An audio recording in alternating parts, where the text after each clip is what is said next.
السلام علیکم یس اعوذ باللہ من الشیطان الرجیم بسم اللہ الرحمن الرحیم اللہم صلی علی محمد وعلی آل محمد کما صلیت علی ابراہیم وعلی آل ابراہیم انک حمید مجید اللہم بارک علی محمد وعلی آل محمد کما بارکت علی ابراہیم وعلی آل ابراہیم انک حمید مجید اعوذ باللہ من الشیطان الرجیم بسم اللہ الرحمن الرحیم۔ آج ہم گفتگو کریں گے چوتھا سبق کے اوپر مراقبہ خفی کے بارے میں، لیکن اس سے پہلے ہم ریوائنڈ کریں گے گزشتہ اسباق کو۔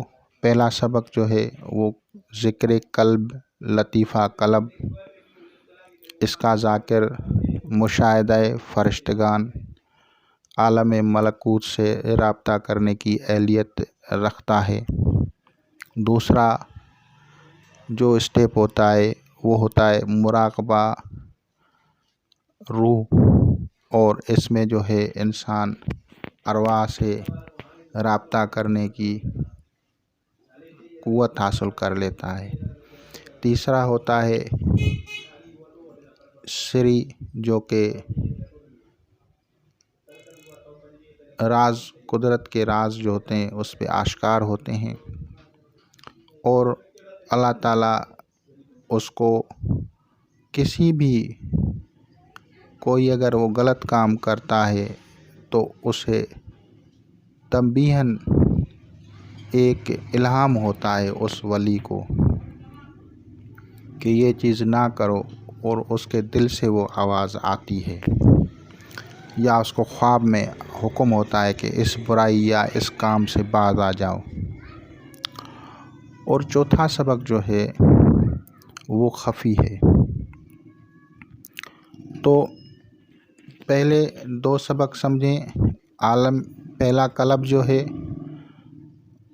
دوسرا روح ہے، تیسرا سری ہے۔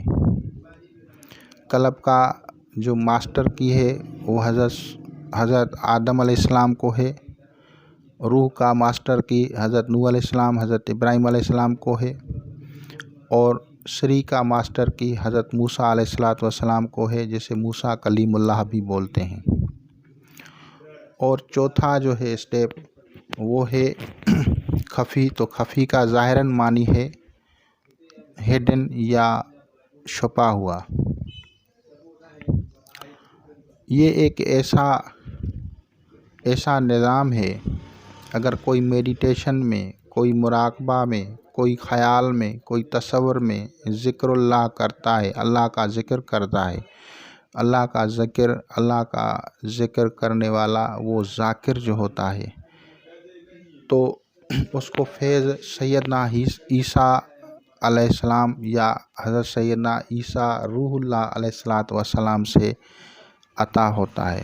حضرت عیسیٰ روح اللہ علیہ السلام آپ لوگوں کو پھر وہ فیض دیتا ہے، وہ ماسٹر کی دیتا ہے، اور آپ لوگوں کو بتاتا ہے، جس سے آپ لوگ جو ہے وجود شفا حاصل ہو جاتی ہے، آپ کو قوت وجود شفا۔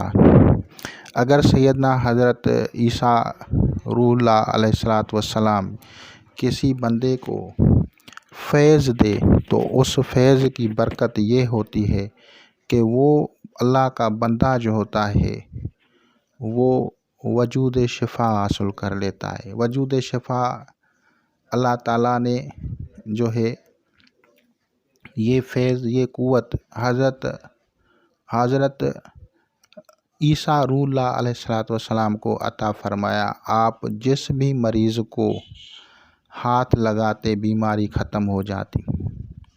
آپ نے دیکھا ہوگا کہ اس پہ ویڈیوز بھی بنی ہوئی ہیں کہ جس میں بری شیطانی قوتیں تھیں وہ اس سے سلب کر کے اس نے خنزیر یا پکس میں منتقل کر دی تھی۔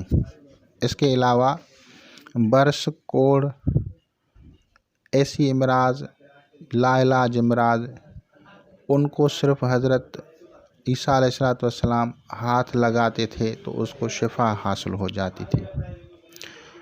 مٹی کے ڈھیلے کی آنکھیں بناتے تھے، مٹی سے آنکھیں بنا کے کسی کو رکھتے تھے تو اس کو قوت شفا حاصل ہو جاتی تھی، اور وہ اصل آنکھیں ان کی بن جاتی تھیں۔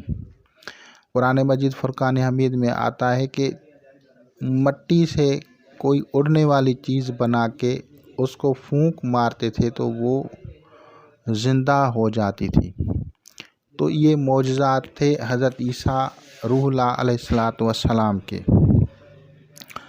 کیونکہ میڈیٹیشن میں ہم اسماء الہی کے ذریعے اس راستے پہ گامزن ہوتے ہیں جس سے ہم عظیم المرتبت ہستیوں سے فیض حاصل کر سکیں۔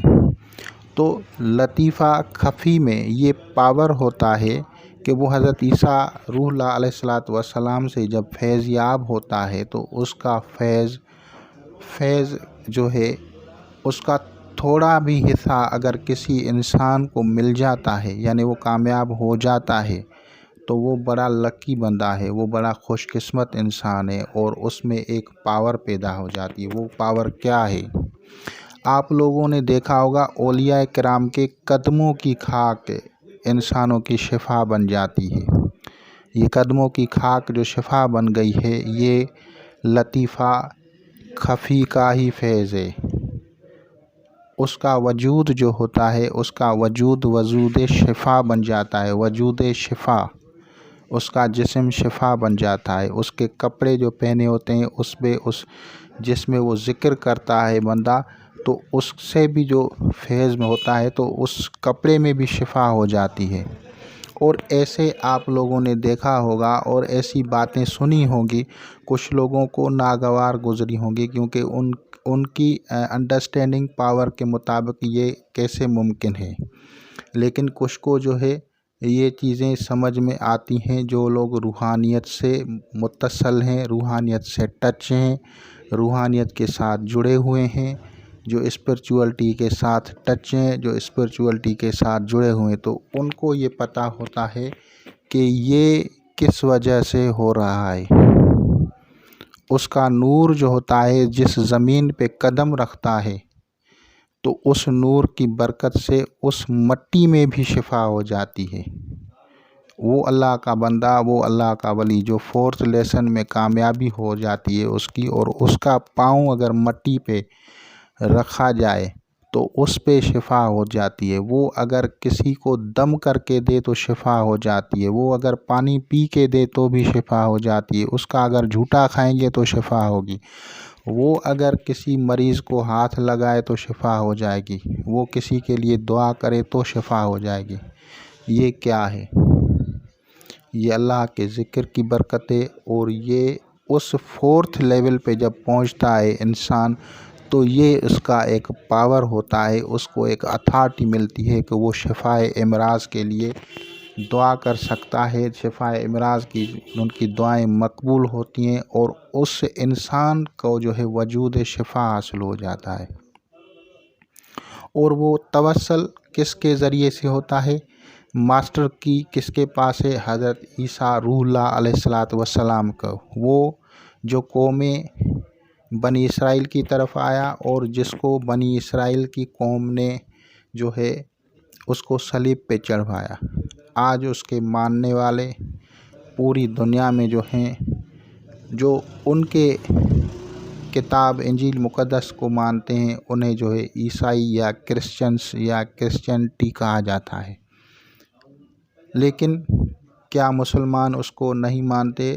تو میرے بھائی، مسلمان سب جو بھی ہیں وہ حضرت عیسیٰ روح اللہ علیہ السلام پہ ایمان رکھتے ہیں، بطور پیغمبر، اولو العزم پیغمبر، اللہ کے پیارے کے طور پہ ساری امت مسلمہ اس کی تعظیم کرتی ہے۔ اور آج ہم تو کیا، ہمارے جو چھوٹے بچے جن کو بھی تھوڑا بھی بہت پتہ ہوتا ہے، وہ انبیاء اور مرسلین سب کے بارے میں ایک با ادب، با اخلاق ان کو جو ہے مانتے ہیں۔ لیکن یہ روحانیت جو ہوتی ہے یہ الگ سے ہوتی ہے، اور اس کی ایک علیحدہ سے تربیت ہوتی ہے۔ جیسے ایک شریعت ہوتی ہے، ایک روحانیت ہوتی ہے۔ تو روحانیت میں میڈیٹیشن جب کروائی جاتی ہے تو ان میں یہ پریکٹس کروائی جاتی ہے۔ یہ پریکٹس اسپیشلی نقشبندیہ سلسلے میں بھی کروائی جاتی ہے، دوسرے سلاسلوں میں بھی کرائی جاتی ہے۔ جب مراقبہ یہ کیا جاتا ہے مراقبہ فیض حاصل کرنے کے لیے کہ حضرت عیسیٰ روح اللہ علیہ الصلوۃ والسلام سے ہمیں فیض حاصل ہو، اور پھر جب وہ مراقبہ اور اس توجہات کے ساتھ جب ذکر قلب کے ساتھ کیا جاتا ہے، سانسوں کے ساتھ کیا جاتا ہے، اور لطیفہ خفی کے جب اسٹیپ پہ انسان پہنچ جاتا ہے، تو اللہ تعالیٰ اپنے اس بندے کی طرف خاص نظر التفات فرماتا ہے، اور حضرت عیسیٰ روح اللہ علیہ الصلوۃ والسلام اس کو جو ہے بھیج دیتا ہے، اور حضرت عیسیٰ روح اللہ علیہ الصلوۃ والسلام اس بندے کو اس کا فیض، اس کا طریقہ، اس کی پاور، اس کی نور، اس کی قوت اس کو عطا ہو جاتی ہے، اور جو بندہ وہ پڑھتا ہے، ذکر کرتا ہے، پھر وہ وجود شفائیہ بن جاتا ہے، اور وہ مخلوق خدا کے لیے، وہ انسانیت کے لیے، وہ پوری کائنات کے لیے جو ان سے آتے ہیں ان کے لیے دعا کرتا ہے، تو ان کو شفا حاصل ہو جاتی ہے۔ جو بھی ہو، جس مذہب سے بھی ہوں، جیسے بھی بندے ہوں، اس اللہ کے بندے اس فقیر کے پاس جب آتے ہیں، ان کے لیے دعا کرتا ہے تو ان کو شفا حاصل ہو جاتی ہے۔ اگر کوئی جانور بھی ان کے سامنے آ جاتا ہے زخمی یا بیمار، تو ان کے لیے بھی وہ دعا کر دیتا ہے، اللہ تعالیٰ ان کو بھی شفا دیتا ہے۔ یہ کس چیز کی برکت ہے؟ یہ برکتیں جو ہے وہ ذکر خفی کی پاور کی ہے، اور ذکر خفی کی پاور کی وجہ سے وہ انسان جہاں پہ قدم رکھتا ہے، اس قدموں کی خاک بھی شفا ہو جاتی ہے، اس قدموں کی خاک بھی مومنین کے لیے، انسانوں کے لیے ایک برکت بن جاتی ہے۔ وہ جہاں بھی دعا کرتا ہے برکتوں کا ظہور ہو جاتا ہے۔ وہ جس بھی بیماری، جس تکلیف کو جو آپ لوگوں کو سمجھ میں آئے، جو آپ لوگوں کو سمجھ میں نہ آئے، ان تمام امراض کا علاج ہوتا ہے، لیکن توجہ کے ساتھ کیا جاتا ہے۔ اس جو ہے خفی، ذکر خفی کا جو رنگ، نور کا رنگ ہے، وہ جو ہے گرین کلر ہے، اور آپ گرین کلر کو ہی جو ہے کانسنٹریٹ کریں گے میڈیٹیشن کے دوران، تو یہ ذکر خفی ہی ہے جس کی میڈیٹیشن کرتے ہیں بہت سارے لوگ کرتے ہیں۔ کچھ ایک سبق میں کامیاب ہوتے ہیں، کچھ 2 میں کامیاب ہوتے ہیں، کچھ 3 میں، کچھ 4 میں، اس طرح سے محنت کرتے ہیں۔ ایک سلسلے میں جڑا جاتا ہے، بندہ جڑ جاتا ہے، تو جڑنے کے ساتھ نقش بندیہ میں تو سب جڑ گئے، لیکن کچھ اس میں کامیاب ہوتے ہیں، اور جو کامیاب ہوتے ہیں وہ ان کی جو ہے بات ہی کیا ہے، وہ تو سمجھو کہ فیض ہی فیض ہے، دعا ہی دعا ہے۔ اسی طرح دوسرے سلاسل میں بھی جو لوگ ہوتے ہیں، جو جڑ جاتے ہیں اور لگے رہتے ہیں، کسی کو 1، کسی کو 2، اسٹیپ وائز جتنی جن کی روحانیت ہوتی ہے، کچھ جتنا اس میں جو ہے محنت بھی کرتے ہیں، کچھ اللہ کا فضل بھی شامل حال ہوتا ہے، تو کچھ بڑے منازل طے کر لیتے ہیں اور کچھ تھوڑی منازل طے کرتے ہیں، لیکن بہرحال یہ سارے جو طریقے ہوتے ہیں، یہ برکتیں ہی برکتیں، اللہ کا ذکر ہے، اللہ کا نور ہے، اللہ کا ہی نام ہے، جو آپ لوگوں کو جو ہے اپنے تجلیات سے جو ہے فیض دے دیتا ہے، اور ایک بہانہ ہوتا ہے کہ کس کے ذریعے آپ کو کون سی نعمت عطا ہوتی ہے۔ تو انشاءاللہ تعالی العزیز آپ لوگوں سے استفادہ کریں گے۔ خدا حافظ۔